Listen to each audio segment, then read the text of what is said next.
The year was 2475, and the skies over Earth no longer belonged solely to humans. For nearly a century, space had become a vast, crowded frontier of trade routes, diplomacy, and, in some cases, war.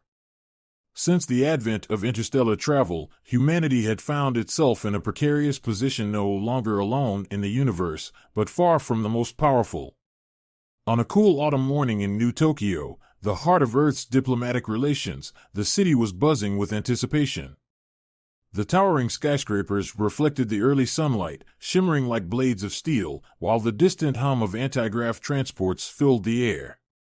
Floating banners in a dozen languages welcomed Earth's newest visitors, the Orc, a proud and ancient alien species, feared for their martial prowess and unwavering sense of honor. The Orc had been known throughout the galaxy for millennia. Standing nearly 7 feet tall on average, their silver-hued skin shimmered like living metal, and their 4 arms made them natural warriors. Their culture was built on strict codes of conduct, not unlike the samurai of Japan, which earned them their nickname in human circles, the alien samurai. Their emperor had sent them with a singular mission to establish formal diplomatic ties with Earth. But the Yorick had no intention of bowing to humanity's ways. The alien envoy's landing was a spectacle. From the gleaming, multi-tiered embassy compound in the heart of New Tokyo, diplomats, military leaders, and onlookers gathered to witness the arrival. The Yorick transport descended from the sky, a massive black warship that seemed out of place in a peaceful city. Its surface was etched with ancient Yorick symbols, glowing faintly as the ship settled on its designated pad. As the doors hissed open, a squad of elite Yorick warriors stepped out, their imposing forms and glinting armor striking awe and fear into the assembled crowd. Then came General Karan. He towered over the humans, his presence commanding and cold. His silver skin reflected the pale light, and his 4 muscular arms were folded across his broad chest. His eyes, a molten gold, swept the crowd with a disdain that was hard to miss. He was everything the humans had expected, proud, arrogant, and intimidating. At the bottom of the platform, waiting to greet him, was not the dignitary the Yorick had expected.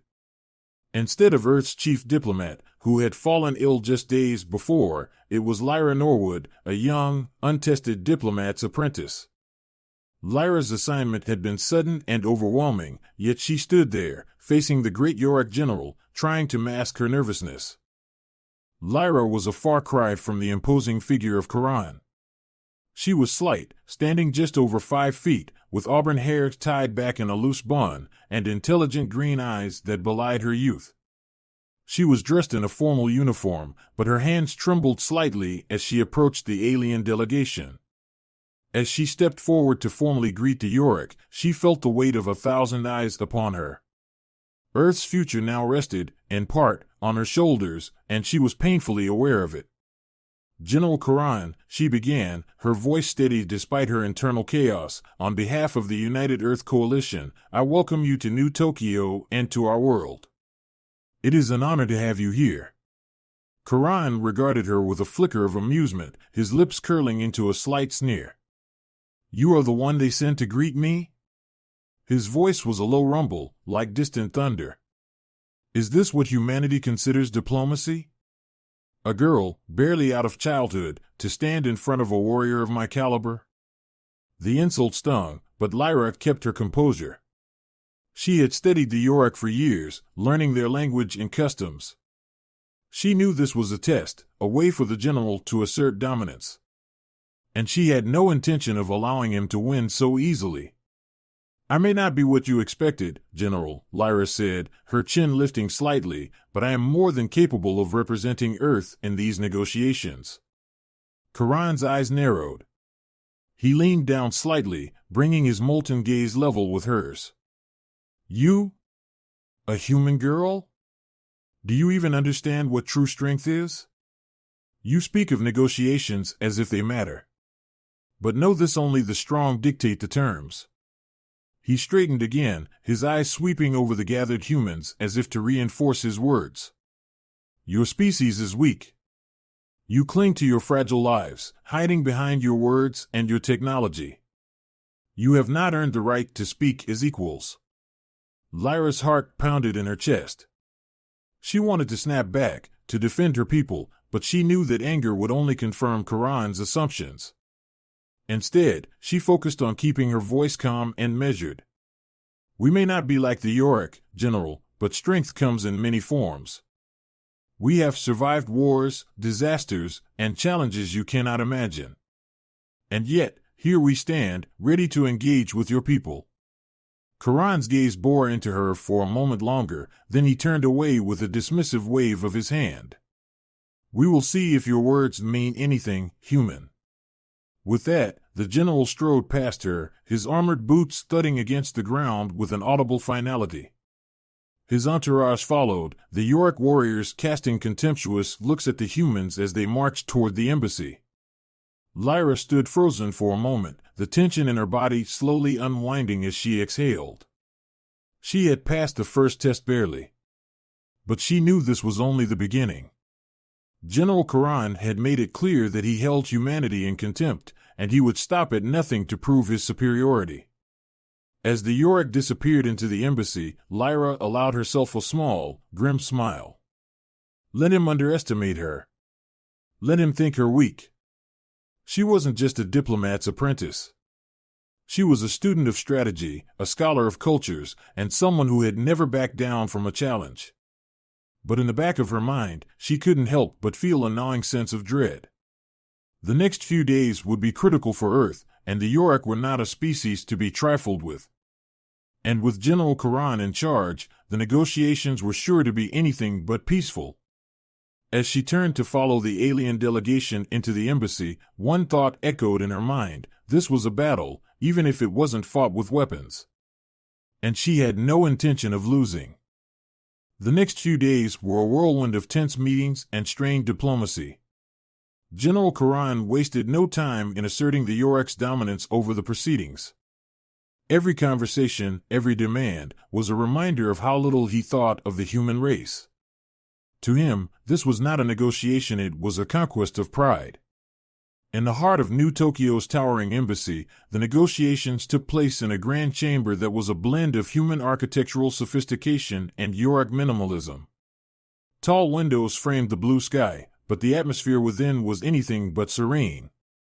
Representatives from Earth's military and political leadership lined one side of a long, gleaming conference table, while Karan and his elite warriors occupied the other. Lyra, though still officially the diplomat's apprentice, had been thrust into the heart of these high-stakes talks. The illness that had sidelined the more senior diplomats showed no signs of abating, and thus she remained at the forefront, an unexpected representative for Earth. From her seat near the Earth delegation, Lyra watched as General Karan outlined the terms of what he called an alliance. But it was clear to everyone that it was no alliance at all. The Yorick demanded nothing less than complete submission. Karan's deep voice filled the room, each word dripping with arrogance. The Yorick Empire offers protection to Earth, Karan declared, leaning forward, his eyes glowing in the dim light of the chamber. In return, you will provide us with resources, manpower, and complete cooperation with our military objectives.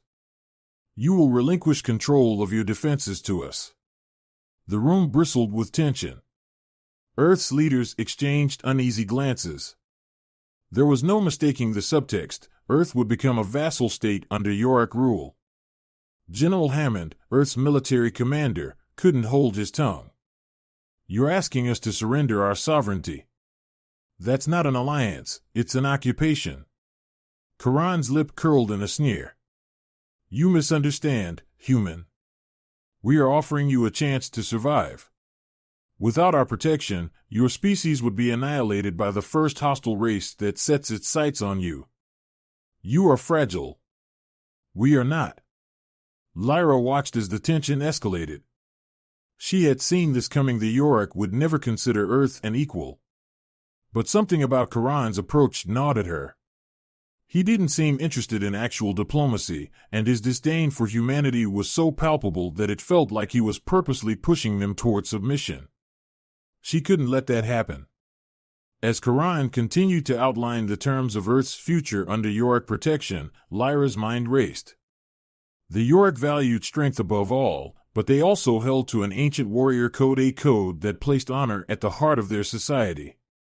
If she could somehow challenge Karan's honor, she might be able to turn the tables on him. But how? A memory sparked in her mind, a fragment of Yorick culture she had studied years ago. The Yorick's Trial of Honor. It was a series of ancient tests, designed to prove one's worth not through physical strength alone, but through wisdom, skill, and moral integrity. It was risky, but it was her only chance to challenge Karan on terms he couldn't dismiss. Gathering her courage, Lyra stood up, interrupting Karan mid-sentence. The room fell silent, all eyes turning to her. General Hammond shot her a warning look, but she ignored it. This had to be done. General Karan, she began, her voice calm but resolute, it's clear that you believe Earth is beneath you. That we are not worthy of standing as equals with the Yorick. But you also claim to be a race of honor.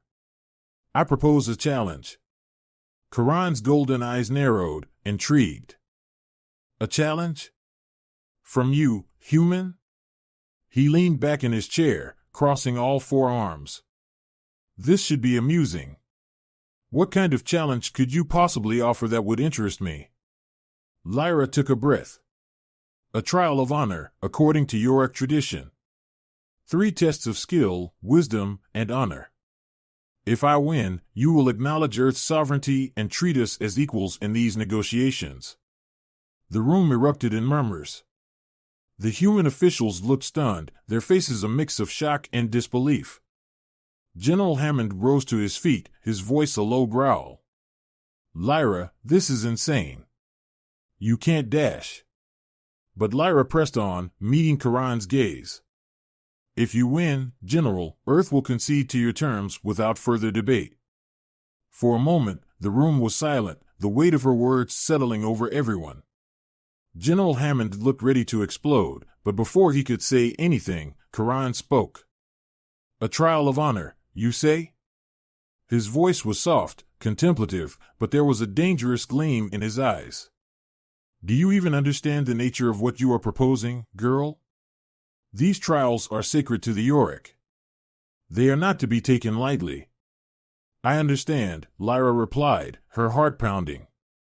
But if you are truly as honorable as you claim, then you will accept. Karan stared at her for a long moment.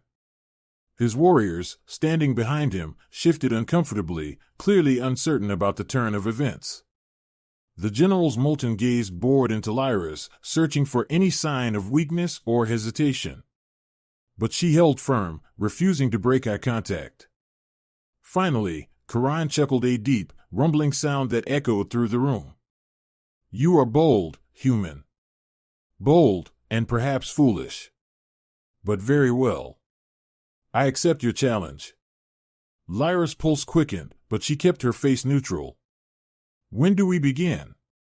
Karan stood, towering over the room, his gaze sweeping over the assembled humans like a predator sizing up its prey. Tomorrow, at dawn. In the Yorick ceremonial arena. Prepare yourself, human. You have no idea what you have just agreed to. With that, he turned on his heel and strode out of the room, his warriors following in his wake. The humans remained seated, too stunned to move, as the door closed behind the alien general. As soon as he was gone, General Hammond whirled on Lyra. What in God's name were you thinking? He hissed, his voice low but furious. You just wagered the entire planet's future on a trial of honor? Against him? Lyra turned to face him, her heart still racing, but her mind clear. It was the only way, General. You've seen him. He doesn't respect us. He never will. Not unless we show him that we are more than what he thinks we are. Hammond shook his head, still seething. You just gambled with everything we've worked for. What makes you think you can beat him? He's a seasoned warrior dash. This isn't about combat, Lyra interrupted. The trial is about more than just fighting. It's about honor, strategy, wisdom. And I've studied the Yorick for years. I know their traditions. If I can outthink him, we have a chance. Hammond sighed heavily, running a hand through his graying hair. You'd better be right. Because if you lose, Earth is finished.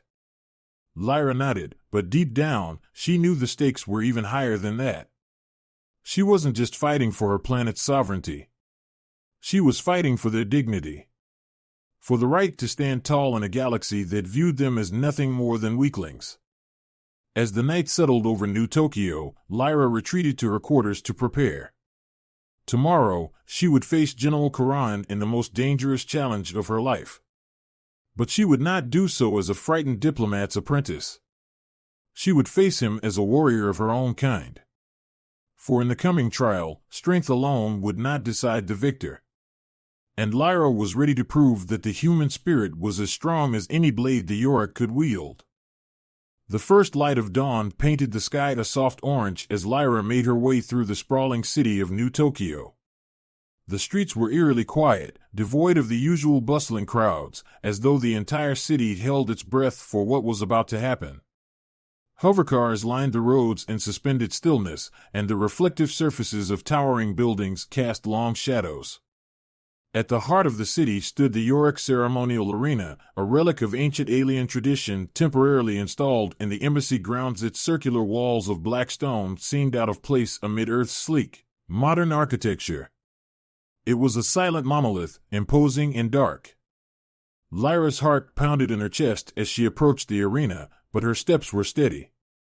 The weight of Earth's future pressed on her shoulders, yet she felt oddly calm. This was more than a trial between herself and General Karan.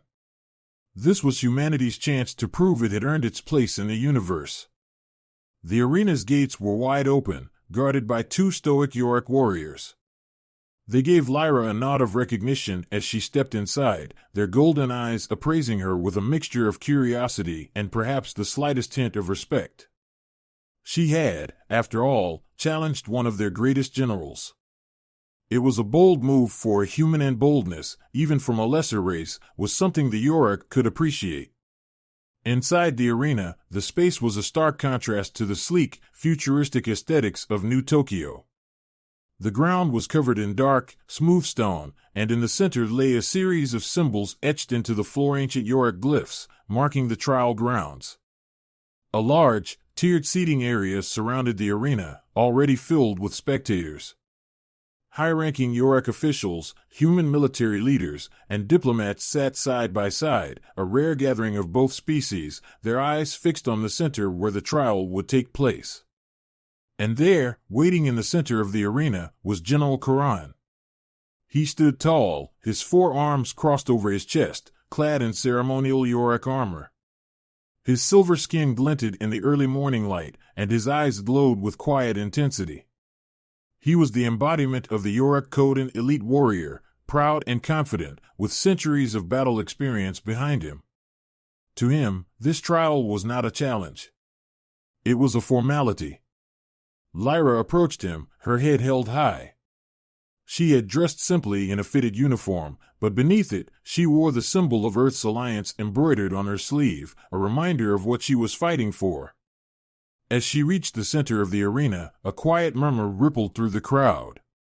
Humans whispered anxiously while the Yorick observed in silence, their expressions unreadable. Karan's molten eyes locked onto her. "You are brave to have come," he said, his voice a low rumble. "Foolish, but brave." Lyra met his gaze evenly. "You accepted my challenge, General. Let's see if you're as honorable as you claim." Karan raised an eyebrow, a flicker of amusement crossing his face. "The trial will consist of 3 tests, as tradition dictates: the blade, the riddle, and the heart. Each is designed to test more than just strength, but also wisdom, strategy, and honor. If you succeed, Earth will have earned my respect and its place as an equal. If you fail, he paused, letting the weight of the consequences settle over her.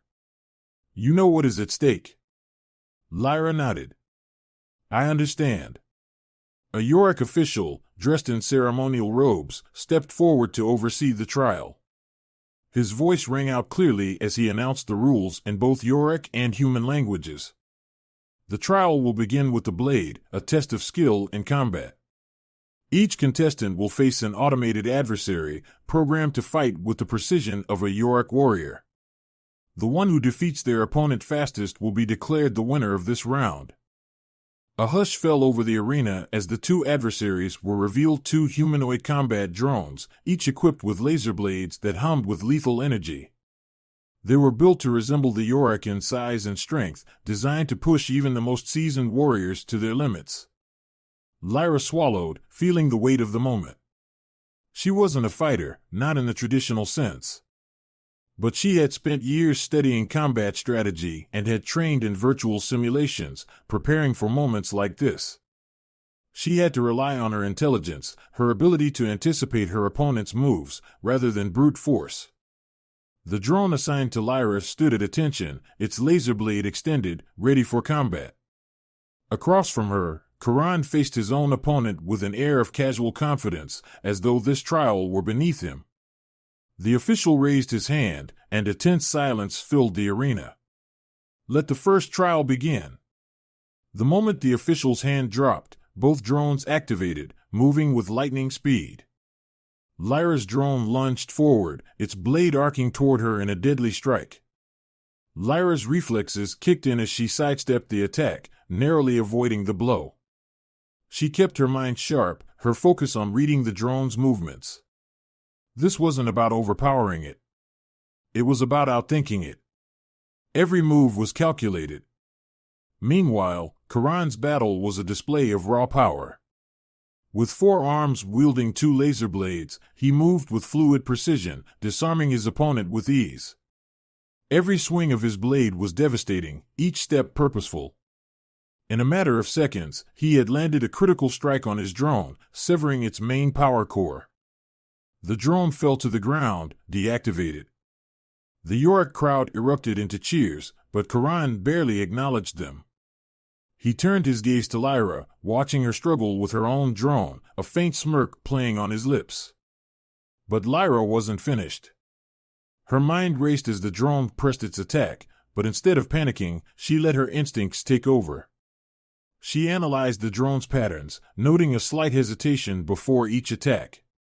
There was a rhythm to its movements, and she could exploit it. As the drone lunged again, Lyra spun to the side, letting its momentum carry it forward, and in one swift motion, she slashed across its exposed back, severing its control circuits. The drone collapsed, deactivated. There was a moment of stunned silence from the human side of the crowd, and then a wave of cheers erupted. Lyra exhaled deeply, her heart racing. She hadn't defeated the drone as quickly as Karan, but she had succeeded. She had passed the first test. Karan inclined his head slightly, a gesture of acknowledgement, though his eyes still gleamed with superiority. You fought well, for a human. Lyra met his gaze, refusing to let his arrogance get to her. The trial isn't over yet.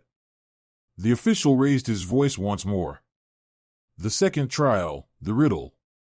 This test will measure the wisdom and intellect of each contestant. Both will be presented with a complex puzzle, one designed to challenge both logic and creativity. The first to solve it will be declared the winner of this round. 2 holographic screens appeared before Karan and Lyra, each displaying a series of intricate symbols and patterns. The puzzle was a classic Yorick test, designed to reflect their ancient philosophy's logic interwoven with artistic expression. Solving it required not only knowledge of Yorick culture, but also a deep understanding of their ways of thinking. Lyra's mind raced as she studied the symbols. She had spent years studying Yorick language and history, but this puzzle was more abstract than anything she had encountered before. Each symbol represented a concept: honor, strength, sacrifice, but the patterns were meant to convey deeper meaning. She had to think like a Yorick, to see the connections they valued most. Karan worked swiftly, his hands moving across the holographic interface with the confidence of someone who had seen this puzzle 100 times before. He was nearly halfway through before Lyra had even made her first move. But Lyra wasn't deterred. She knew she couldn't solve the puzzle in the same way Karan could.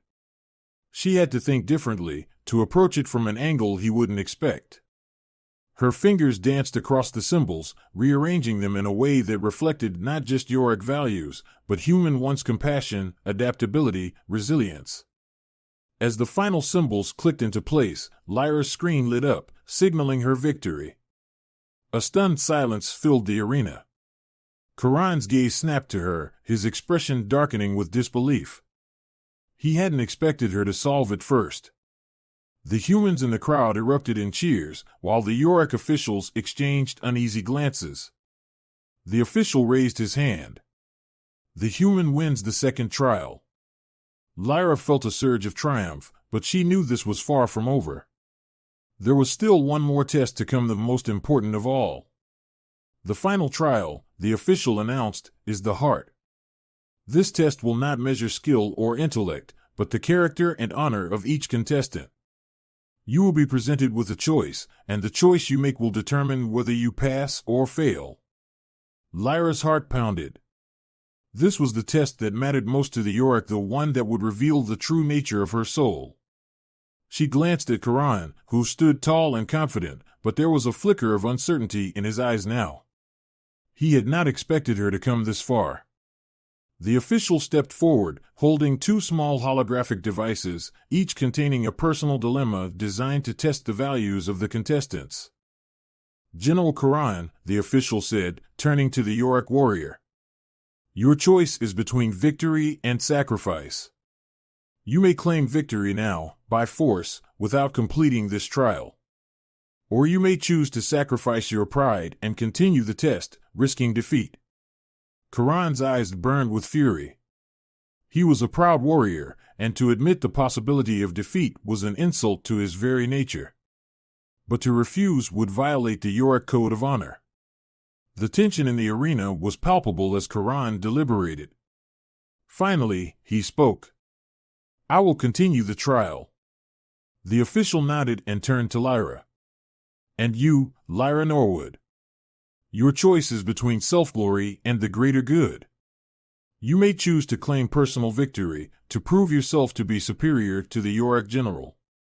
Or, you may choose to relinquish your claim, sacrificing your personal honor to ensure the alliance between Earth and the Yorick. Lyra felt the weight of the decision pressing down on her. She had come so far, had fought so hard. A part of her wanted to claim victory, to show the entire galaxy that humanity was strong. But another part of her knew that this wasn't about personal glory. It was about something bigger than herself, something bigger than even Earth. Taking a deep breath, Lyra stepped forward. I choose the greater good.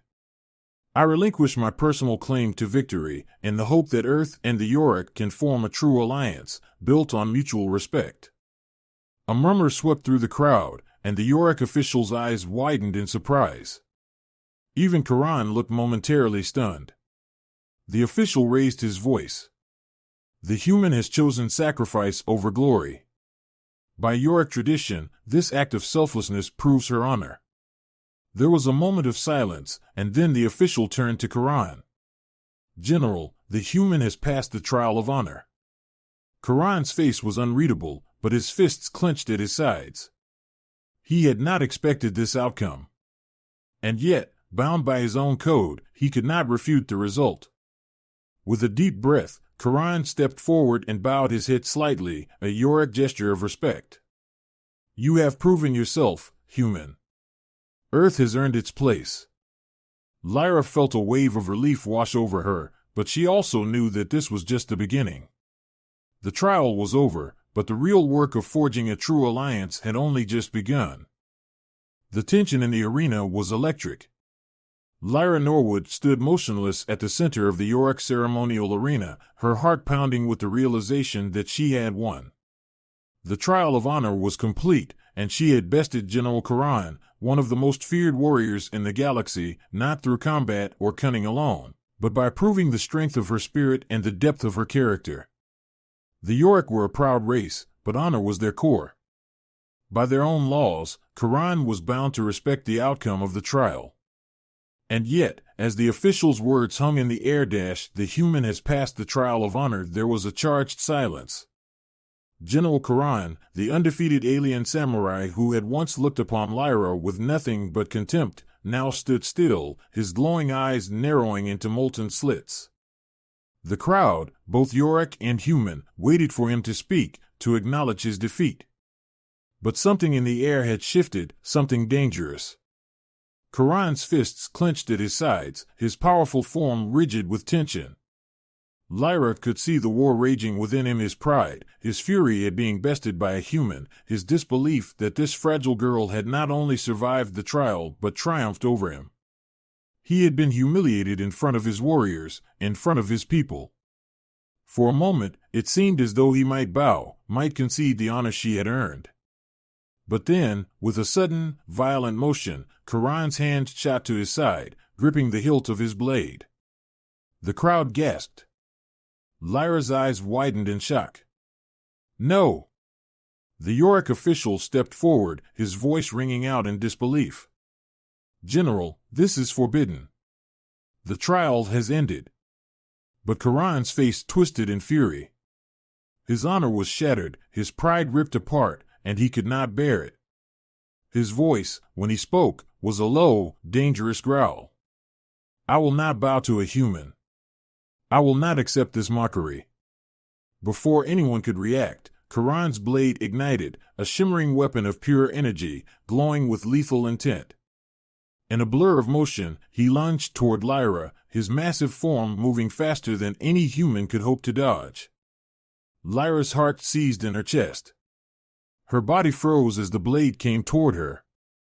She had no time to think, no time to react.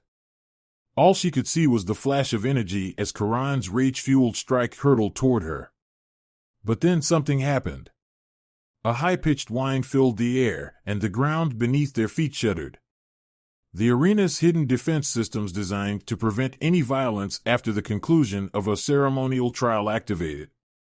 Before Karan's blade could reach Lyra, an energy pulse erupted from the walls of the arena, a bright blue arc that streaked through the air and struck the Yorick general with immense force. Karan's eyes widened in shock as the pulse slammed into his chest. The impact sent him staggering back, his blade flickering out as his body convulsed with the energy. His once invincible form crumpled to the ground with a sickening thud. The crowd erupted into chaos. Yorick warriors surged forward, stunned and unsure of what to do, while human officials stood frozen, shocked by the violence that had just unfolded before them. General Hammond, who had been watching from the sidelines, was the first to break the paralysis. "Get her out of here!"